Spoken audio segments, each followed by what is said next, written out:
In this video, you'll learn how to search for service prior authorizations. This will give you as providers a way to view services that have been authorized for specific individuals without having to search through the billing or the claims pages. To begin, go to Prior Authorization, Service Prior Auth, Find SPA.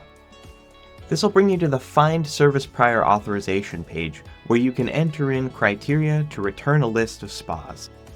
For agency providers, eXPRS limits you to only seeing SPAs for your agency. So even though there's the option to search by different provider IDs, in general you may not even need to. For example, let's enter an effective date of 03/01/2023 and search for it.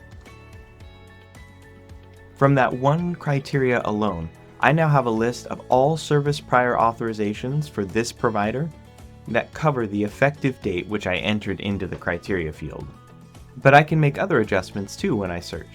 Let's say that I want to search for all the service prior authorizations for this individual.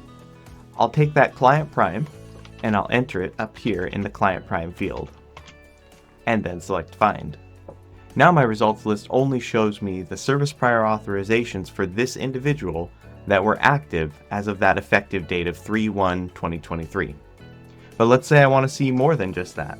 I can remove the effective date, and now when I click Find, I get a list of every service prior authorization that has ever been authorized for this individual for my provider agency.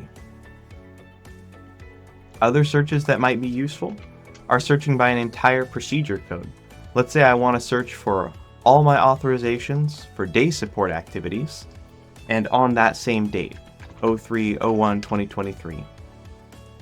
When I select Find, now I get a list of all of the OR 542 day support activity SPAs for all individuals that were active as of that effective date of March 1st, 2023. This method of searching by either a service element or a procedure code can be very useful if you want to see all of the authorizations that you have for all the individuals but have a specific service. For example, you could search by children's group homes or children's host homes and return all the SPAs that are active for your agency for those services. Additionally, the results set has some features that can help you to make the best use of this information. In general, most eXPRS results lists allow you to sort based on the column headers. You can also export the results list by clicking one of the options here. Now when you come to this page to search for SPAs, likely you're coming here to review information about these SPAs. So here's a breakdown of the results list. At the start, you're going to see the individual's name here under the client prime and name field. You're going to see service element information, procedure code, modifier code, those three things that identify the service. You'll see the units authorized to be delivered under that authorization, as well as the DHS contract number for the CME that authorized it. The effective date and the end date show when that authorization is active, and then columns related to the rendering and the pay to provider, which for agency providers that'll likely be the same, and then the service location information if applicable. Also, you'll notice that some of these that are in accepted status don't show a rate or an amount. That indicates that these are fixed rate services, so the rates themselves won't show here. That information and more is available when we access the service prior authorization.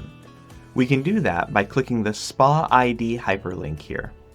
And now on the View SPA page, we see some of the same information as before, but we also see additional information like who created the SPA and when, and then notes that the CME may have entered. We also can see the rates here, because as we notice, it says rate fixed up here, but when we expand the rates section, here we can actually see the specific rates that applied. In addition to that, we can see the service delivered billing entries that have been billed and whether they've been approved or denied or any other status.